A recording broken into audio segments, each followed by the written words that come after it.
Shalom, jemaat dikasih Tuhan, ketemu lagi dalam acara Thanks God It's Monday. Saya percaya kita semua menikmati kebaikan Tuhan, amin. Nah, hari ini kita akan belajar satu tema tentang mengucap syukur. Dalam 1 Tesalonika 5 ayat 18 berkata demikian, mengucap syukurlah dalam segala hal, sebab itulah yang dikehendaki Allah di dalam Kristus Yesus bagi kamu. Bapak Ibu dikasih Tuhan yang hadir hari ini, mengucap syukur di keadaan saat ini tidaklah semudah yang kita bicarakan.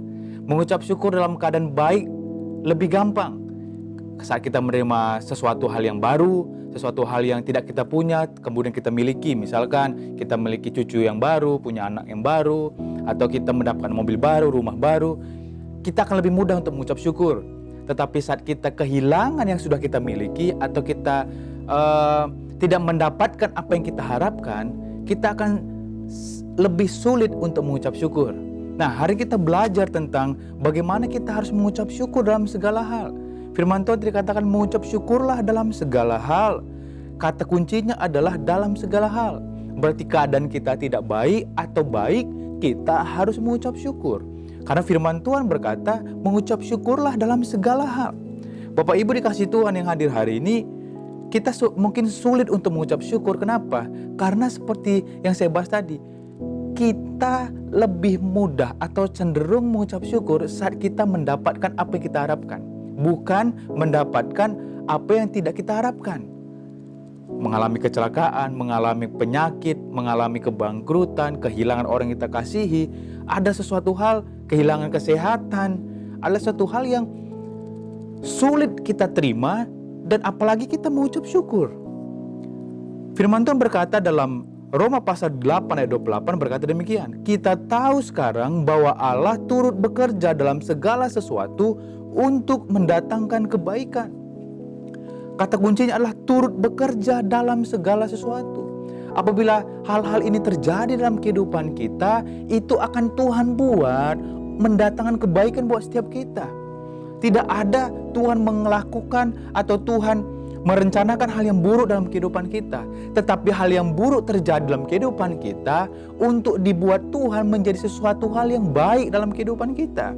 Maka dari itu Bapak Ibu dikasih Tuhan, Allah turut bekerja. Hal yang tidak baik yang terjadi dalam kehidupan kita, Tuhan izinkan terjadi untuk membentuk kita, untuk membuat kita menjadi lebih sungguh-sungguh kepada Tuhan. Misalkan saat kita mengalami hari yang terpapar COVID-19, kita mengalami isolasi mandiri. Tuhan mau dari waktu yang banyak yang kita miliki, kita merenung tentang firman Tuhan. Kita mulai bergumul dengan Tuhan. Apa yang Tuhan mau berbicara buat setiap kita. Ini mungkin tidak akan terjadi saat kita tidak memiliki pekerjaan yang padat. Kita memiliki jadwal yang penuh. Yang mungkin waktu bersama Tuhan akan sangat banyak berkurang. Nah, saat kita mendapatkan, diizinkan terjadi, kita terpapar COVID-19, kita mungkin harus diisoman. Ini mungkin waktu yang tepat untuk kita apa? Memiliki banyak waktu bersama Tuhan. Banyak waktu memuji, menyembah Tuhan. Kita melatih mata rohani kita, melihat apa yang Tuhan mau kerjakan ke depan dalam kehidupan kita. Tuhan mau kita bergumul dengan Tuhan, mendengar arahan-arahan yang Tuhan mau kita lakukan dalam kehidupan kita, di tengah-tengah pribadi kita, di tengah keluarga, di tengah pekerjaan, usaha kita, bahkan di tengah-tengah pelayanan yang Tuhan izinkan dalam kehidupan kita. Bapak Ibu yang dikasih Tuhan yang hadir hari ini, kalau kita percaya bahwa Allah turut bekerja dalam segala sesuatu untuk mendatangkan kebaikan, harusnya mengucap syukur dalam segala hal ada sesuatu hal yang natural, harusnya menjadi suatu hal yang lahir dari kehidupan orang percaya. Kenapa Bapak Ibu? Karena kita percaya Allah turut bekerja dalam segala sesuatu untuk mendatangkan kebaikan. Bapak Ibu, saya pernah membaca satu ilustrasi tentang bagaimana seorang ibu memiliki anak remaja dan memiliki seekor kuda betina di suatu desa yang kecil. Transportasi di desa itu adalah kuda. Tetapi keluarga ini keluarga yang miskin, hanya punya kuda betina satu, dan mereka hidup di tengah-tengah komunitas atau desa yang terpencil. Nah, Bapak Ibu, keluarga ini adalah keluarga yang takut akan Tuhan. Suatu hari, kuda mereka yang cuma satu-satu ini, yang betina ini, hilang. para anak kampung atau anak desa ngomong kepada keluarga yang percaya kepada Tuhan ini, aduh kasihan ya ibu ya, kamu punya kuda cuma satu tapi hilang lagi.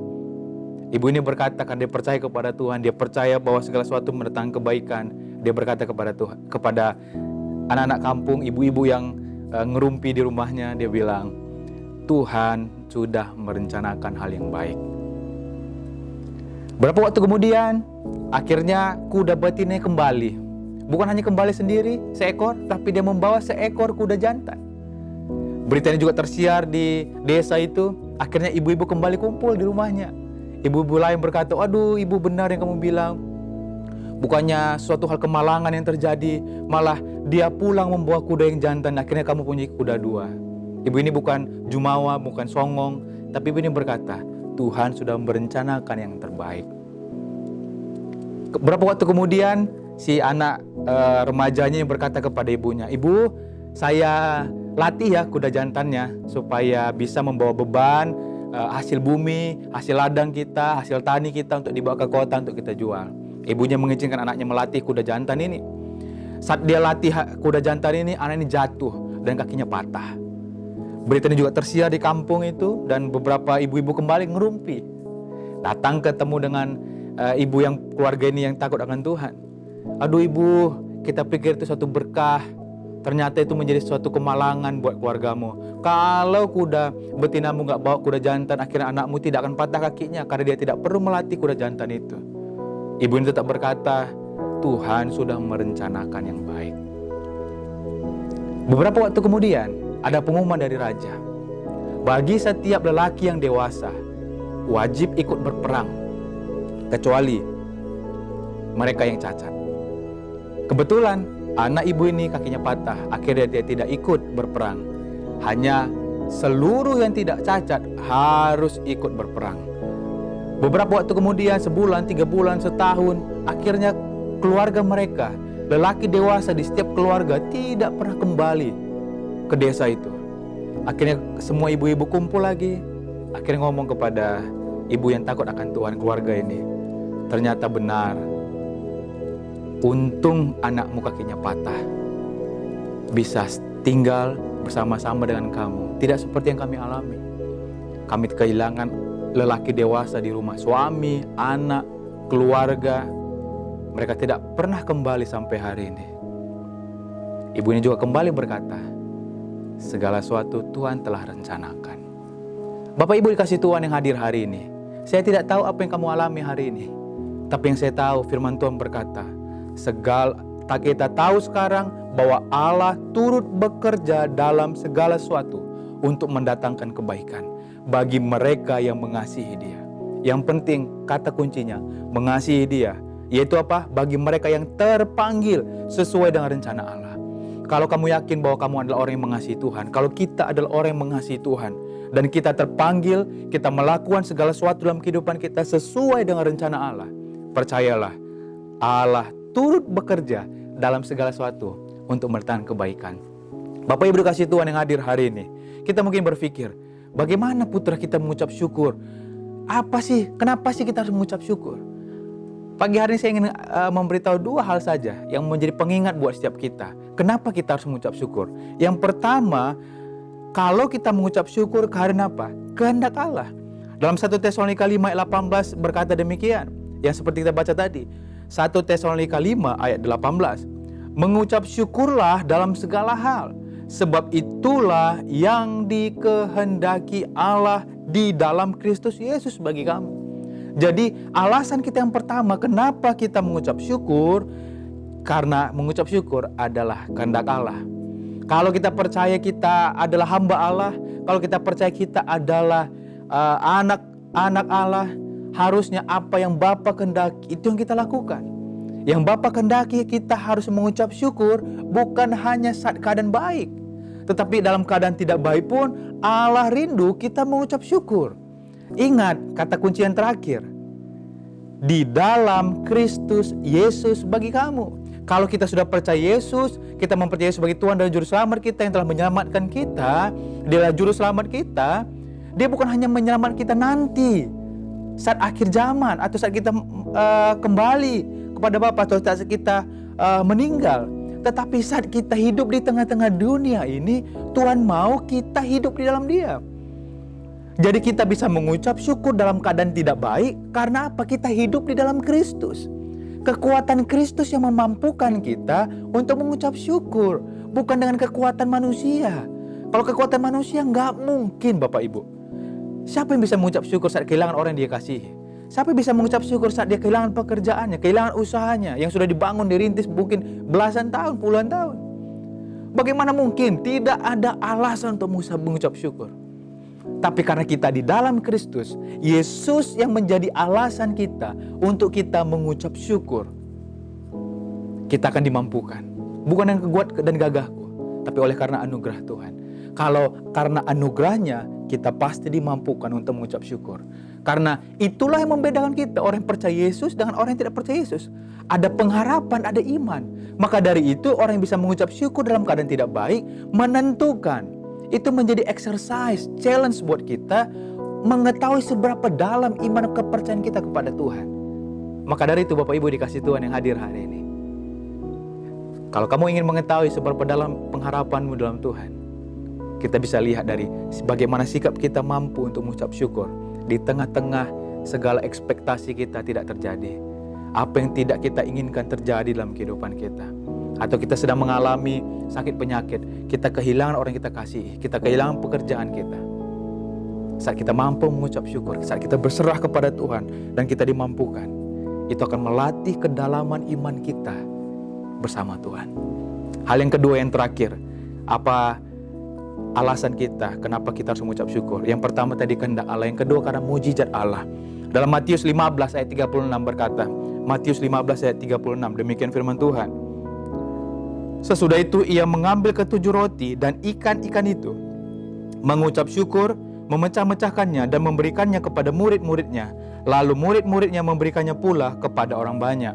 Hal yang kedua, dampak dari kita mengucap syukur. Kenapa kita harus mengucap syukur? Karena saat kita mengucap syukur, kita akan mengalami mujizat Allah. Bapak Ibu dikasih Tuhan, cerita konteks Matius 15 ayat 32 sampai seterusnya. Bagaimana menceritakan tentang Yesus melakukan mujizat, memberi makan 5.000 orang. Dan kita tahu konteks itu. Mereka punya keterbatasan makanan untuk bisa memberi makan 5.000 orang.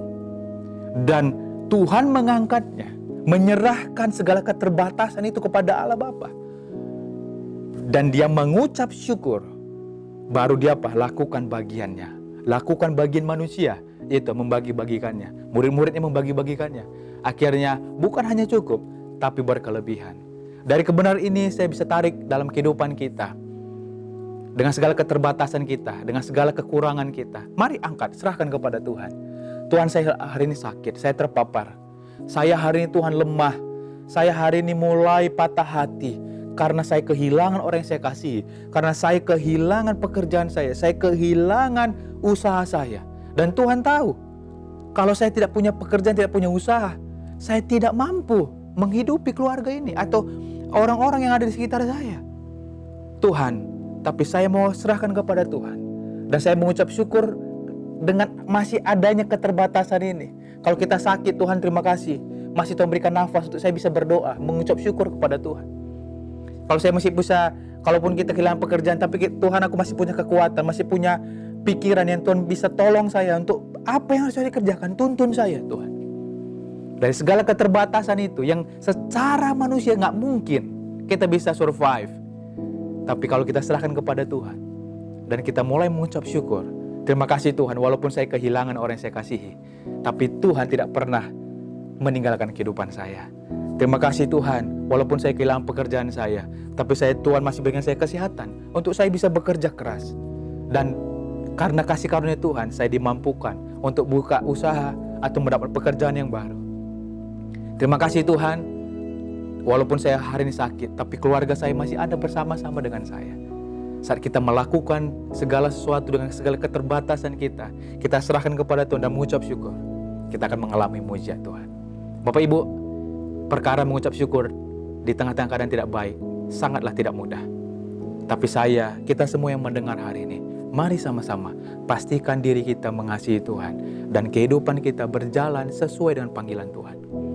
Percayalah, Firman Tuhan tadi katakan di Roma 8 ayat 28, terakhir saya katakan, kita tahu sekarang bahwa Allah turut bekerja dalam segala sesuatu untuk mendatangkan kebaikan bagi mereka yang mengasihi Dia, yaitu bagi mereka yang terpanggil sesuai dengan rencana Allah. Amin. Mari kita berdoa. Bapa, kami ucap syukur buat kebaikan Tuhan. Terima kasih sampai hari ini kami ada. Kami bisa mendengar firman hari ini, semua karena anugerah Tuhan.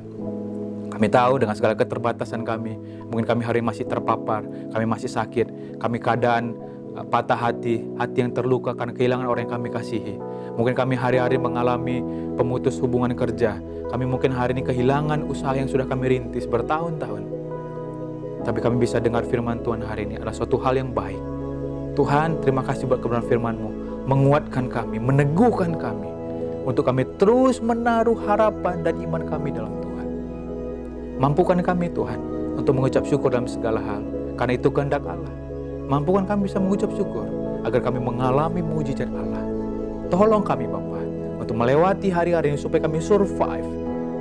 Ke depan kami bisa menyaksikan bagaimana pengalaman hidup kami berjalan bersama Tuhan, agar orang-orang lain juga dimenangkan dari kesaksian kami alami. Terima kasih Bapa, terima kasih. Tolong kami Bapa, di dalam nama Tuhan Yesus kami berdoa dan mengucap syukur. Haleluya. Amin. Tuhan Yesus memberkati.